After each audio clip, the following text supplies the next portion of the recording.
Is there such a thing as too much luck? Is there such a thing as too much fun? Messing around, wondering how it's taken so long. I'm really so strong. It's not too much at all. Happy Monday. Welcome to Too Much with me, Denise Love Hewett. We are here every week helping identify new pathways in business life and beyond to help us live our most fulfilling lives. And so I brought someone this week that I think is doing a really good job of that has carved her own path, who's one of my favorite creative voices and minds. I have Kelsey here, who you might also know as VÉRITÉ, and she is a unbelievable musician, singer, writer, but she's also an independent artist. And so she's going to share with us a little more about her journey, but I'm going to tell you a little more about her before we begin.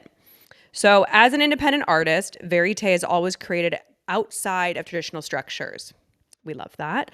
A prolific and spellbinding artist, songwriter, producer, and performer, her independently released albums, EPs, and singles have garnered over 350 million plus streams. After releasing Love You Forever in 2023, a cinematic and raw album, she has been sharing singles, playing shows, and connecting with fans while drawing inspiration for her next record. She's an all-around creative and innovator, effortlessly bending norms and shaping new worlds, making her new era truly exciting and also the perfect guest for us. Welcome. Thank you for having me. I'm so excited because I get to learn some things today too. I don't think I know your whole origin story. And so that's really my first question was, how did you know you even wanted to be a musician? I feel like my answer to this question is different than most people's journey. I feel like it's just something I was innately driven to do, but had no concept of as I was doing it, if that makes sense. From a very, very young age, I was extremely serious about performing. Like it was a job since I was 6 or 7, and me and my dad would hit up all of the upstate open mics, and he would play Oh, guitar and I would sing. And eventually I started playing instruments and the sixth grade talent show where I came in second place, where we played Drops of Jupiter. So my dad was my first bandmate, but even from then I had this very like militantly disciplined practice of performing and wanting to perform. That took me into high school, where me and my cousin started writing original music, which, from the time I was 16, me and my cousin got in my minivan and like went to Bleecker Street in New York, because I grew up like an hour north of the city, to like hand out our demo CDs to try and get gigs, because that was, the cool place, or so we thought. And so I think probably when I was 16, 17, he's like 2 years younger than me. We were playing, there was this venue called Sullivan Hall on Bleecker Street. We got the gig. wow. And at the door, they were like, "You guys are 21." And we're like, "Of course we are." But of um, course. but I think I was just always very serious about this process of music making outside of the context of success or a career, in the making of records and in the writing of songs. I always just viewed it as something vital and important. And I think that was less so represented by my feelings about it and more so represented by the actions that I took towards it in a weird Mm. way. And so yeah, that's really the origin story, and there's a few like offshoots in that. But I think my love of music was just something that, I don't know, it's like buried deep somewhere in me. It's so interesting talking to singers and songwriters and musicians about how they feel about their art. One of my friends, she's a singer-songwriter, and she tells me that when she plays music, she's like, I find making music and playing music to be very painful, but it Hmm. is my calling. Like it is my soul's work, and I feel called to do it, but I don't necessarily enjoy it. Meanwhile, she's like, has the most magical healing voice.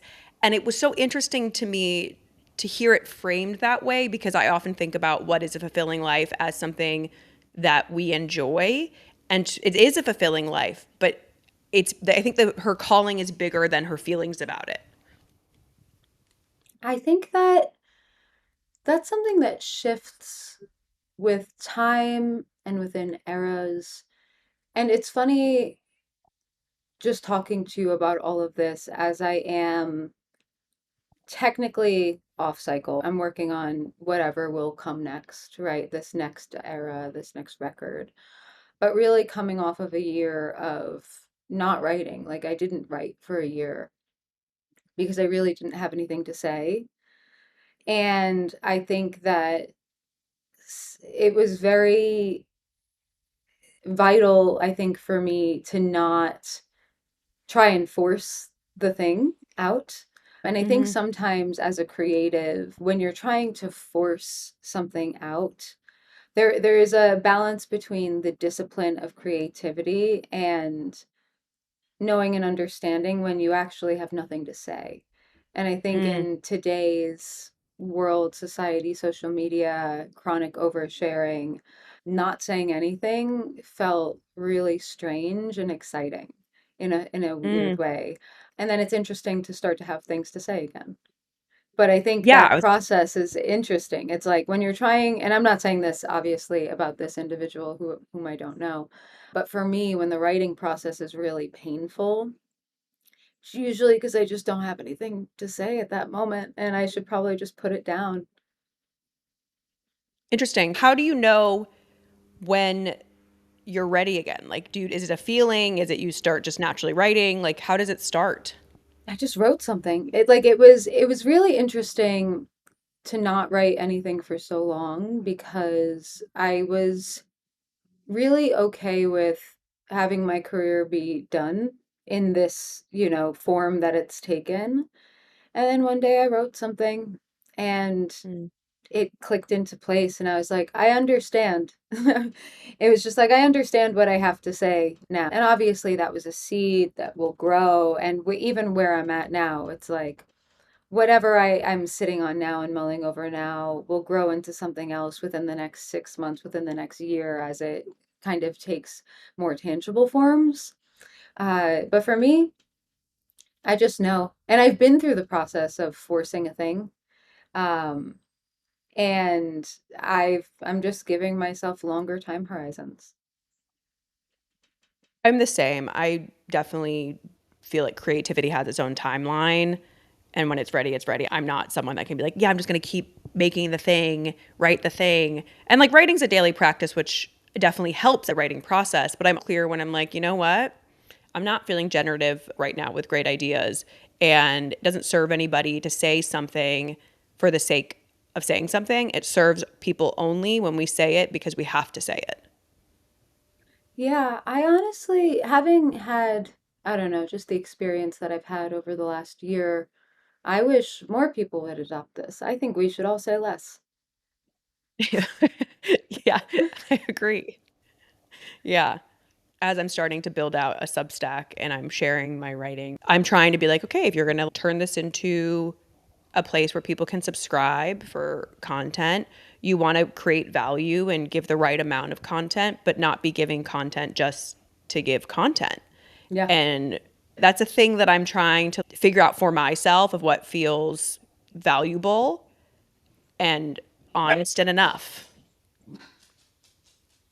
Yeah, the question of enough is really interesting, especially in the context of creativity and artistry and also like recognition.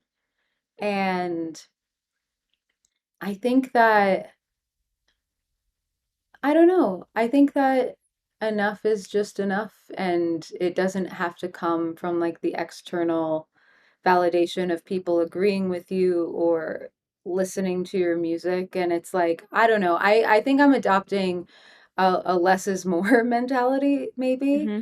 and really feeling like I want to share what is vitally important to share. What I am, again, going back to like my childhood experiences with making music and producing and releasing music. Like when I have that sort of innate self-propulsion, you're never doing anything wrong. When you have to Mm, manufacture that propulsion because, oh, if I don't keep releasing music, maybe I won't have money to pay my bills and maybe I will fade into irrelevance and then I might as well jump out my window. Right? And the yeah. spiral Yeah. continues. And it's interesting just facing that fear head on and being like, you know what, maybe I'm supposed to be a little less relevant. Like, what's wrong Mm, with that? In a culture where I keep hearing that being offline is the new signal of wealth, right? Being able mm. to truly log off from the internet grind is the true like markings of someone who has quote unquote made it because you don't have to participate within the rat race on the digital realm. And I find that to be really interesting. I wish more people would ask themselves, what if I was a little bit less relevant? What would happen? Yeah, I don't know. So let's go back to 16-year-old Kelsey, who has this dream, has the propulsion, has the energy. How did you even know like what to do? Building your own path when you're like, okay, there's this opaque pathway to singer, or there's a pathway that you could do, but it means less ownership, less autonomy. Like, how did you decide who you wanted to be as an artist? Man, a lot of extreme trial and error. And transparently, like I had no roadmap and I had no how-tos. And I just went on vibes. Like, really, I just went on vibes and taking cues from the little bits of information I could gather. I was also highly detached from the world in general. Like, from the time I was young, I worked, uh, you know, almost full time. When I was 17, I went to college and I had three jobs. And when I was 18 and could finally legally work in restaurants, I was working full time at like Applebee's. Um, right. And so I was really just grinding. And I think that a lot of things in my life didn't make sense. I had no concept of career. I only had concept of like, how do I grind and make cash? Right. And so most of my focus was on that. And while I think a lot of my peers that I was in school with were focused on art and music making and friendship and all like the college experience, I was, I have a bachelor's of music and I feel like my education was not thorough because I was not thorough in it. I wasn't present in it, but I was really focused on like money and cash for better or for worse. But I think I just really had this scarcity mentality and it was the only thing that made sense. And I wasn't even like, and I'm going to use all of this money to invest in my career. Like there was no strategy. There was Right. no logic. I was like in the back room in upper New Jersey with some like shady management things in the back of a Radio Shack being like, "Oh my God, you're gonna give me a record deal?" Like that's the shit I was doing. Like I had no real concept for anything music industry related. I have tons of weird stories like that of places I ended up and people I ended up with that were just so far removed from the center of the industry. But I really just kept one foot in front of the other. And then, my cousin went to college, so we kind of stopped promoting our project together and I started writing songs on my own. Eventually, like, I started meeting some people in New York and wound up just like getting a few songs together that wound up being my first EP under Verite. That felt good. And they sounded good for the time that they Yeah. were made in. Definitely not timeless production, but trendy and, on point. And, you know, it kind of led me to reach out to a lot of blogs. Like that's what I did. I just sent this one song to like 500 blogs. Again, just feeling my way in the dark, in the crevices of when I was home and like not waiting tables on 42nd Street. Was this the era of Hype Machine? Yes. So this was when blogs reigned supreme. There was a curation of taste and of just like places on the internet where people were going to discover new music on the cusp of Spotify mainstreaming. And so I just sent this music to every blog I could think of. And like one blog out of the 500 posted it, and it turned out to be some like UK music industry insider blog that after they posted it, I got meetings with every major label and publisher in the UK. Just Crazy. like people emailing me and being like, we like Polydor was like, we're gonna fly you out to the UK. And I was just like, no, thank you, I'll fly myself. you know, and which is good because everything is debt. Every gift is debt. Um, but yeah, it was there. There was no strategy. There was just feeling around in the dark, and eventually a little magic happened. And what's funny is like when you talk about this story in reference to the music industry today, it's like not applicable. Like none Yeah. of the details are applicable.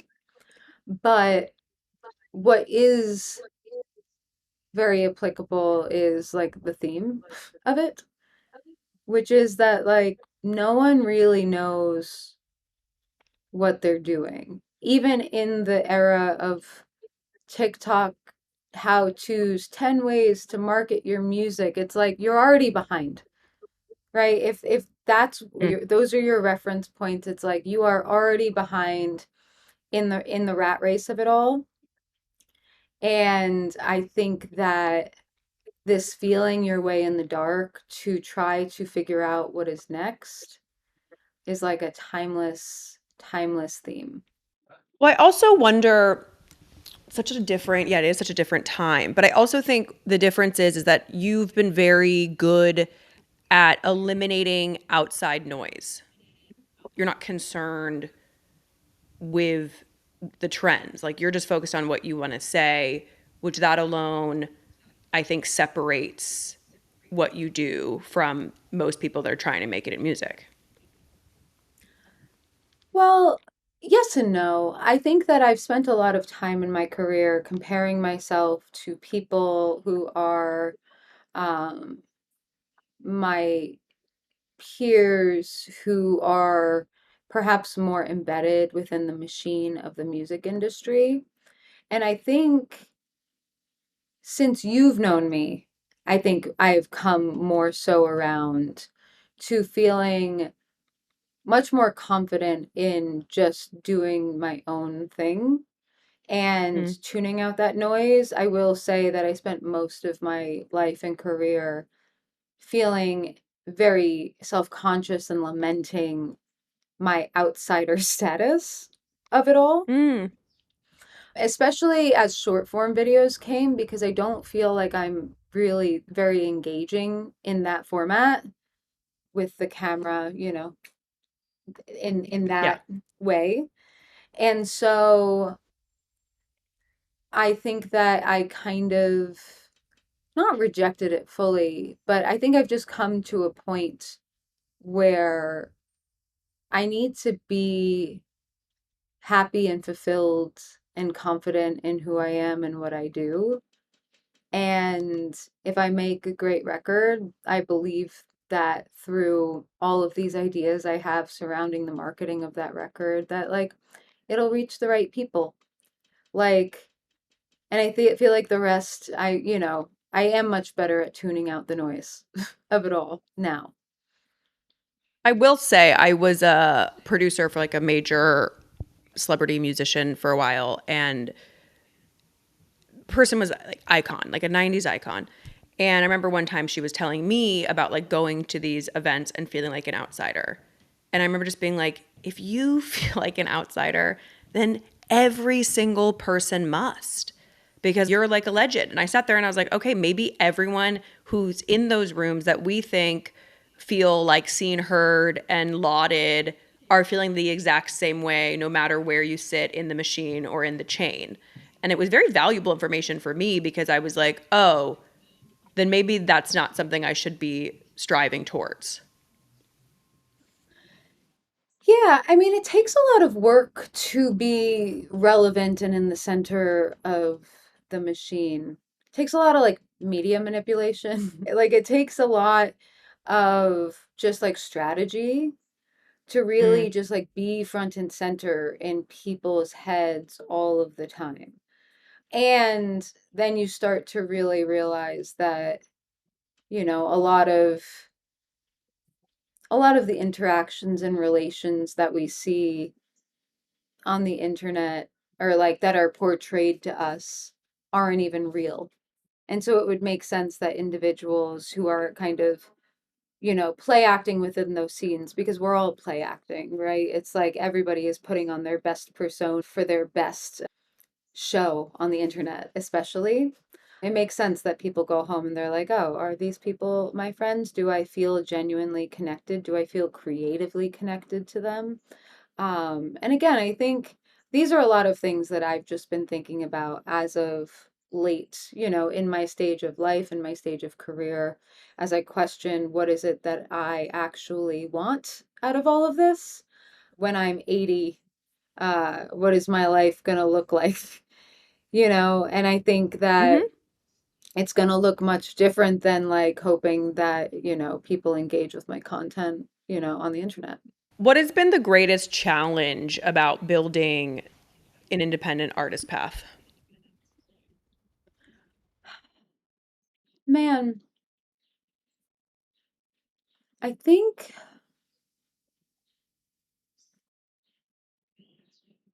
stamina, right? I Mm. think that for me, I've always had a very long game approach. When I decided to be independent, it was 2015, and I was about to sign a record deal with Atlantic, and they dropped out the day before we were supposed to sign, and I had no money. I had like $1,000 in the bank and rent due, right? So no money. I had invested all of my money into like the first EP that I did that got me the deal. And I had told everyone at Applebee's in Times Square that I was quitting because I got a record deal.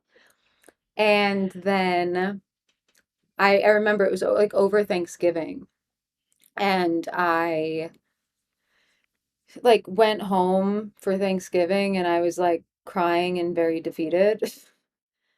And then I literally the next day went back to the city and I went back to my manager at Applebee's and I was just like, just kidding, put me on the full schedule. Mm. And like I went back to work and I just kind of started this whole process over again. From like, I remember I saved like $15,000 in that like December into January. It's very busy, Applebee's in Times Square Apparently. over Christmas. And we had auto gratuity. So I was pulling like 12-hour days every day. Sometimes I would work 16 hours. Like I lived at Applebee's. Right, but that sort of like stamina of cool, no one's going to do this for me. I'm going to do it for myself. And that's changed over the years. I think that as I've gotten older, again, it's less about the cash hustle, right? I just come from the cash hustle. And it's, now it looks different, but it's the same sentiment of no one is going to do this for me. Then no one was going to fund it for me. Now I have alternative means of seeking funding, etc. Like, just based off of the platform of the project. But yeah, no one's going to do this for me. I am the propeller of the project. And if I stop propelling, the project stops moving, right? And that's the Mm. difference between being independent and being a part of the machine. Right. where when you're a part of the machine, when you stop moving, you have enough mechanisms that are still pushing, that are still going forward. Uh, Mm. but that's not the case. And so I think for me is stamina. And then, when I needed to take a break, I was just like, okay, I have to be okay with the lack of momentum that will have and Hmm. like the consequences of that lack of momentum. But, rest is important.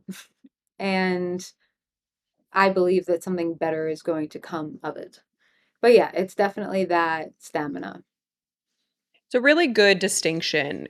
You're right. Like when I think about labels or studios, in my head, I'm often like, well, you're giving them such a large portion of your financial take. Are they really serving you, or how are they limiting you? Because you just hear all these stories. But that's a really interesting point, is that there is this machine that then runs behind the scenes while you're working on your next thing. So you can rest, you can still sort of be in the game. I'd never thought about it like that. Yeah, it's like when you're off cycle on vacation, you have whole writers' camps of people writing songs for your next project, pitching for you, right? There is that idea, but I think that that's also when we talk about situations like that, we're talking about the top 1% of the music industry as Right. well. And I feel like it's very common to talk about the top 1% of the music industry. And then no one talks about, the percentage of artists who get signed to major labels, get ingested into the machine, and never actually release an album, and never actually get the resources, and have to be their own propeller, but actually can't capture the value of Mm. anything that they're creating. And I would say that that is the majority of Right. artists who are ingested into those systems. I mean, it must have been very hard. I know you're over it now, but like at the time, it must have been very heartbreaking when Atlantic pulled out. I can only just imagine how hard that must have been. You think your dream's in your hand and then it just disappears. And obviously, I really believe sometimes that pushes us to find better systems, better values, figure out who we are as creators. It can really serve us, but that must have been very painful. At that time, were you able to honor that grief, or did you just like bulldoze ahead? 2 days. I took 2 days. I grieved for 2 days. I got back to work. I think that Yeah. time boxed grief is a really positive thing. I mean, obviously grief dependent, but I think that, and not that you don't like carry it with you. Now I'm thinking more existential grief. Now I'm thinking about things more serious than a record deal pulling out. I'm thinking about, but I do think that the decision to function regardless of how you feel is really important. And I'm talking about, I think now, even what catapulted me into like being like, I'm making a new record. I didn't have the energy to do it. I had a lot of personal things that just like really fucked with me and drained me. And I did not have I did not have the will to live. And I was like, cool, but if I don't do this now, if I don't push myself to do it, I'm never going to do it. So I acted Mhm. regardless of how I felt. And I think for me, uh, acting regardless of how I feel is vital, mostly because I spent so much of my life so depressed. So I think that depression really teaches you how to function, even when you don't feel like it. There's a healthy middle ground, right? Because I feel like our parents' generation, like the yesteryear, was like you just work through everything and like work comes first and there's no space for anyone's feelings.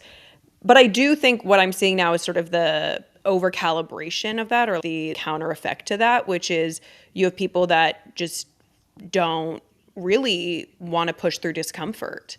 And I think that's such a key part of anything I've ever done has been because I have pushed through immense amount of discomfort. Yeah. I mean, same. I think that I have been profoundly uncomfortable um, for most of my existence. And this is not in terms of like physicality, like, I'm very grateful to like have all of the things, but like in my body, right? In my Mhm. body, in my mind, I've really just felt this veneer of disconnection from the world. from sometimes creativity, from the industry that I'm in, from the people that I'm in, very isolated. And some of that's just like inherently me.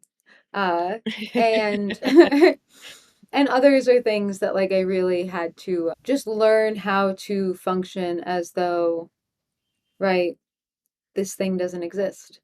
And I think Yeah. that, I don't know, it's a bit of a, man, I'm gonna say superpower, but it's just cringe to say it as it comes out of my mouth, but I can't think of the word that I want to say. So Strength, pardon a me, internet. strength. Strength, yeah, pardon me for being cringe. But yeah, I don't know. It's just a journey of fucking pressing on. And then beautiful things happen. And then all of these moments where you're like, oh, I'm so glad I did that. I'm so glad that I Yeah. just like one foot in front of the other. And what I admire about like what I've witnessed in your process is you're a pretty limitless person. You're a very curious person, and I feel like the way that you sort of like look at your career is so it's so smart and it's so intentional. It's very sharp, but I think you're always looking at other industries or integrating other concepts or ideas into how you're building your artistry. And I find that to be very fascinating because it's like you constantly have to be gaining new skills to be like your own independent creator. Yeah, I feel like for me, artistry is like an unlimited concept, and this kind of like creative, strategic brain that I have feeds its way really well into the art that I make. And I think that kind of going back to, Atlantic pulling out, like sad, devastating. Um, when I look back at that, I realize that I was not built for that game, right? That was not my Mhm. game to play. That is a very specific game with a very specific set of skills that you need to thrive and succeed in that game. And the people who do it really well, and they're fucking crushing it. Not my game. I would have gotten swallowed up and died, and like my career would have died in that system. And so, what it allowed me to do was really embrace the things that were coming next on the horizon. Some in the short term, like, but I think I just kind of saw the writing on the wall of where music was going and where value was going, and how people were really trying to like hold on to this old version of the value of music in the forms that it had always been. But for me, these new democratized distribution platforms, i.e., the Spotify's, the Apple Music, like Music's, etc., they were at the time. You're right. We're talking about 10 years ago. They were pulling the gates down.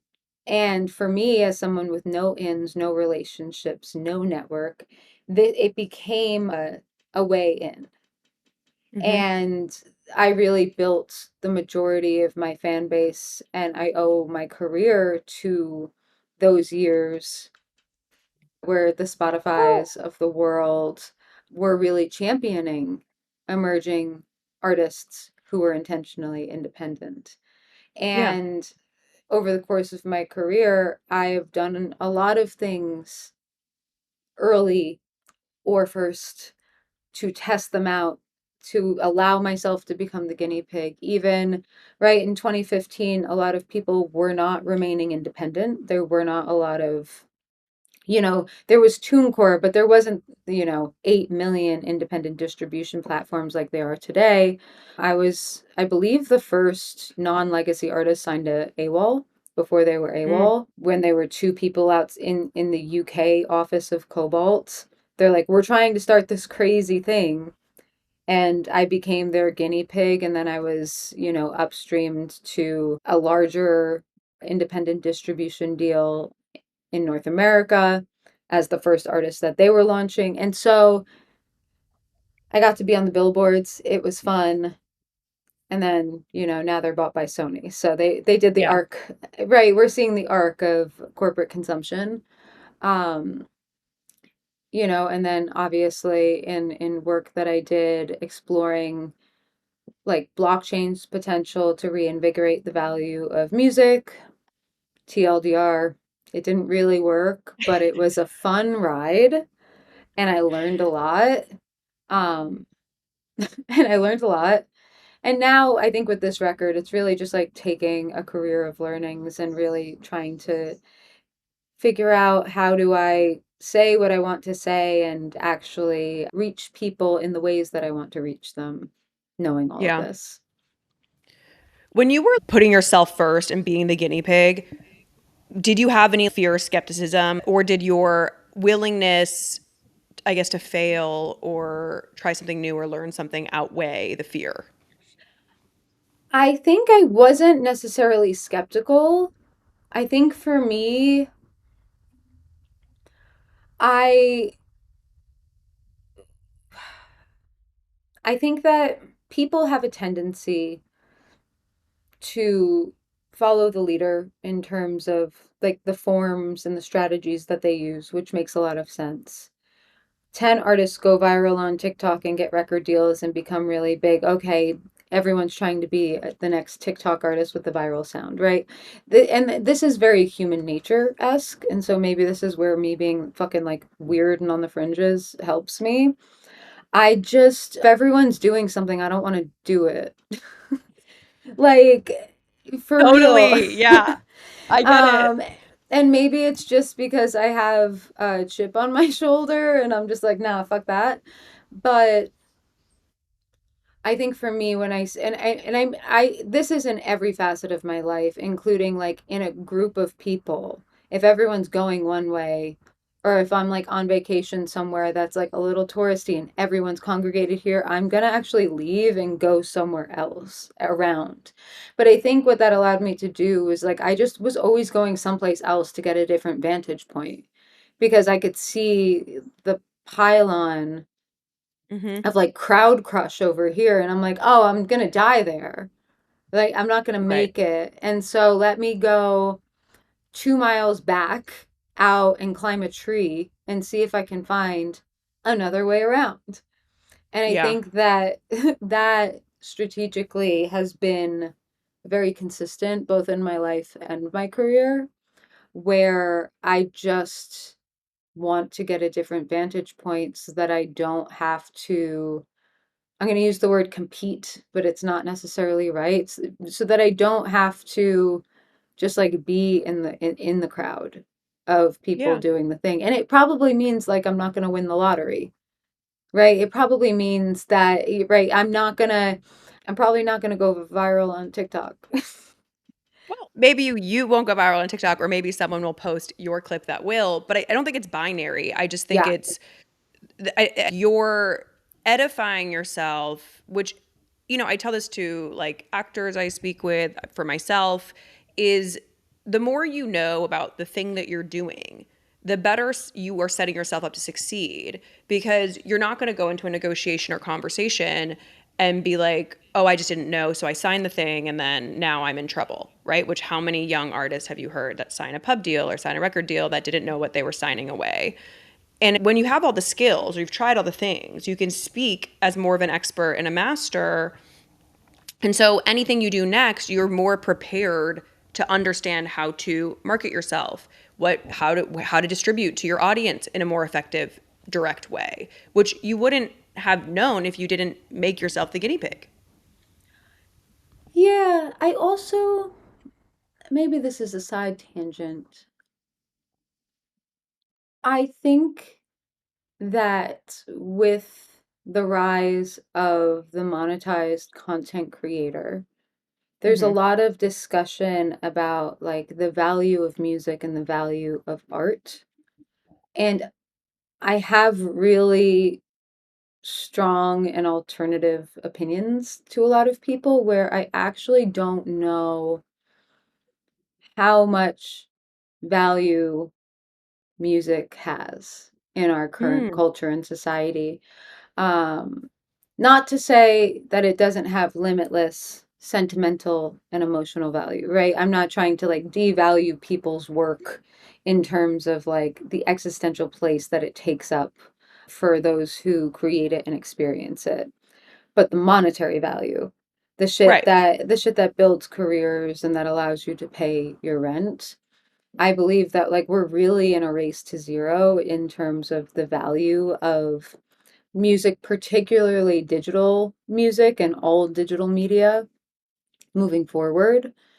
And I'm really interested in what it looks like to create holistic careers of individuals that are able to be a constellation of value creation that all gets to feed back into the center of a project, Mm. but isn't fully dependent on this idealized view of what my career will look like when I make it, and more Yes. dependent on a long-term strategy of survival and thriving as we hit a point of just like extreme market saturation, where even in this ideal view of everyone getting paid a dollar per, like whatever the conversation is, the conversation is not that. That's just something I said out of nowhere. But um, where artists can really feel like they are creating multiple sustainable pillars of income and revenue generation that can sustain their creative lives and ideals. Because I don't think it should be easy to make a living as an artist, which is, again, highly unpopular sometimes to say. I've gotten into many debates with people. I think the fact that I've never believed it should be easy has maybe allowed me to tolerate more and continue to push forward when things were hard, and gave me more of that stamina and that drive to continue grinding when I didn't think that I could make it any further. Right. But do you think that in a world that is moving more towards automation, I personally think our thoughts, our point of view, and our expression is going to become more valuable because we're going to homogenize language with AI. Most music is going to be, not that interesting because it's going to be supported by AI. I already see it online 24/7, the homogenization of language and how people are putting things and outputting them and it's not their voice. And so for me, I'm moving to the space of actually the voice is going to be maybe the most valuable thing. Valuable in terms of it will be valuable for culture and for society. I do not think it will demand a monetary value. Mm. Um, and I'll focus it on music. Like I was talking to a class at Berkeley College of Music, and I said this, and everyone was like, I was basically like, digital music, we're racing to zero. Like digital music has no value. And people were like, but how am I supposed to, right? People like, someone gasped. Yeah, yeah. They're like, my, what am I going to college for? But then I was like, okay, who who here pays for music outside of your $10 a month for Spotify? And Just me. no one raised their hand. Just the DJs that have started before the streaming age. One person said, sometimes I buy MP3s, but I'm a DJ. And I was just like, not that that doesn't count, but it doesn't count, right? It's Yeah, it's not a big enough swath of people that are purchasing music. yes. No one raised their hand. And I was like, you're not buying it. Do you not think it's valuable? And you're not Mm, buying other people's music. Why would you have the expectation that they're going to buy yours? Right? wow. There are these idealized assumptions that we make based on the historical context of how we previously consumed music that died once music became ubiquitously accessible, and once access to creative tools and distribution became ubiquitously accessible. And the marketplace is so oversaturated that it makes sense that some sort of consolidation is going to happen, um, in terms of who is going to get the very finite funds that consumers are willing to pay for music. Yeah. So when I say music doesn't have value, music's value, and again, I'm always talking about monetary value. Yeah. It's like it's a very black and white exchange. It's like, how much is someone willing to pay for it? And that's what interested me about blockchain, was because there was this experiment of the creation of digital scarcity on the internet through NFTs. And Yeah. that really interested me. So that was the crux of my exploration in that world. That world got really like fucking weird and grifty and bad, and like the branding's bad, and I can roll my eyes. We're not going to get into it. I understand everyone's critiques. If you want to debate, come on my Discord. Like, I will probably agree with you. But that experiment, every time somebody came to me and they're like, why the fuck are you doing this? And I explained the experiment that I was running, they were like, oh, that's actually really interesting and cool. But it turns out that the demand didn't exist outside of a very Right. finite number of people who were already wealthy. Right. Right. So it just like couldn't exist at scale. And what we're seeing is the idealism of democratized distribution. It also doesn't hold up at scale. And there are really, really interesting papers on labor market statistics for artists trying to become professional artists. And the labor Hmm. market statistics are bad. They are Yeah. abysmal. I think it's something like over 80% of people who aspire and make an effort to become a professional musician will never make more than like 12, I think it's like $1,200 a month ever. Yeah. Yeah. I believe it. Like will not even reach that $1,200 mark, right? And so for me, instead of lamenting what was and like this idealized version, I'm way more interested in, cool, digital music has no value. Music almost has no value because there's so much of it, right? There's Hmm. so much of it. And so much of that market share is being taken up by that top 1%, right? The Taylor Swifts and the Beyoncés are making most of that money that is Yep. being spent. Which like good on them, fucking get it. But for artists who are not in that top 1%, all right, how do we actually just embrace this as a reality? And from my perspective, I think a lot more useful and creative solutions will come from existing in the reality of the situation versus, fighting for this idealized reality that will never come back into fruition. We cannot Mm. recondition multiple generations of consumers to pay for something that they expect to get for free. Like, it actually just will not happen.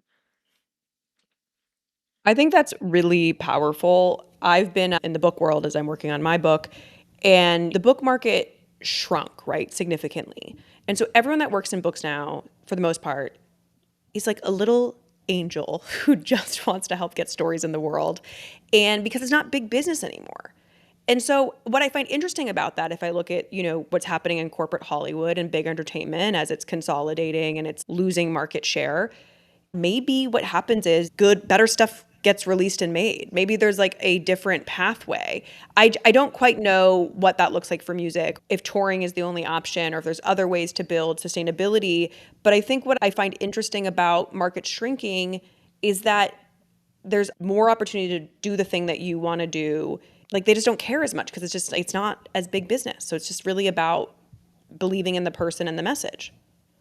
And I mean, I think that this is something, it kind of goes back to where we started this conversation about when I was talking about I wish everyone would say less, Yeah.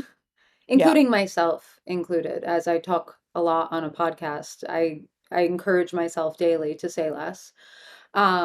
Is I think that this need for infinite scale, we're just seeing the end stages of how unsustainable it is.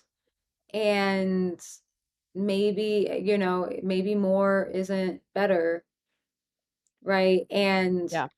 what does building a career and a life for yourself that is one, sustainable, two, creatively fulfilling, and three, like still like exciting? Like what does Yeah. that look like? And if you talk, I think to a lot of, younger people, people who are younger than me, I am fascinated how the expectations have tempered, right? When I go in and teach a college class, most of them are just like, I just want any job in a creative field that, right? They're no longer looking for this super massive stardom in the way that like the American idolized dream of success. I was like, someone's gonna discover me on the train. I'm like, that's fucking delusional. But I was delusional. Um, I was the same. I was the same. I went to theater camp and I was like, I'm going to this theater camp because an agent's gonna find me. And I'm like, wow, really unhinged. Yeah, but it's like I think we really need to feed strategies to those types of people who are just like, I just want to build something where I can live and work and sustain and have a really great life. And it doesn't mean that you aspire for less, right? But building your shit with a really solid and sustainable foundation allows for you that if the market shifts, if your propeller goes out and you need to rest, that you are not falling from here down to the floor and now have Yeah. no income and no skills and no way to support yourself. It's like, how can you build yourself up like a pyramid so that your foundation is strong and you're able to really sustainably elevate yourself up every time that you are putting yourself and your work into the world? Have you gone as far as to map out what success means to you now? Man, it's this is some existential shit I'm working out personally. I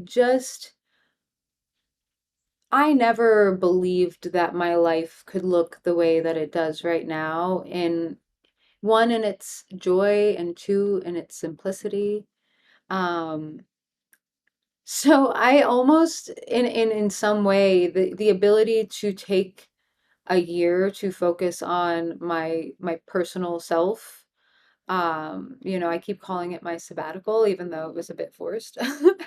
Like, that's success, right? And it's not tied to this like big output. It's tied to what my initial goals of success were for this project, which have always been to have the freedom and autonomy to create how I want to create, to share what I create in the ways that I want to, and to be able to sustain myself off of that creation. And like Hmm. that's what I have. And I have desire, like this next touring cycle, I really want to be able to like up the seats, and I want to be able to play bigger venues. Like I want to continue to move up in scale. But it's like I think if I died next week, I would be like, you know what? I did good. Hmm. I agree with that. This has been so good. I'm just so grateful you exist. I always love hearing your thoughts, and I'm really excited to share this with people because I think it's a very thought-provoking conversation, but it's also going to be incredibly supportive to a lot of people who are trying to figure out how to be an artist right now. I hope so. I feel like I don't have any of like the sexy quips. Like my whole vibe is I know nothing. I like all I have is my Right. experience. I know nothing. So like go do you and fucking crush it. But yeah, I think that my shit's now it's like I'm happy I can like cook dinner and like enjoy the lovely weather and like try and take a crack at, making a cohesive and beautiful album. Yeah. But that level of contentment and gratitude, I think, really is where we all hope to be because then it's so much easier because everything becomes just like it's open, it's exciting, it's playful. You have such a great base to be like, okay, like if this happens, awesome. If not, I'm good.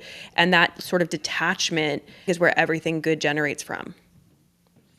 Yeah, my mom calls it dispassion, which I love. Yeah. Thank you so much for listening. If you do like listening, it would mean the world to us if you could subscribe or review the podcast anywhere that you watch or listen to the podcast. It really helps with the algorithm to share this with the world. I want to give a special thank you to young Spielberg and Sarah Yarkin for their beautiful work on our opening jingle, Dana Boulos for her help with the beautiful art, and to all of you for tuning in and keeping this dream alive. If you want to hear certain topics or from certain guests, please feel free to email us. We really, really want to hear from you and see how we can best support you. See you next time.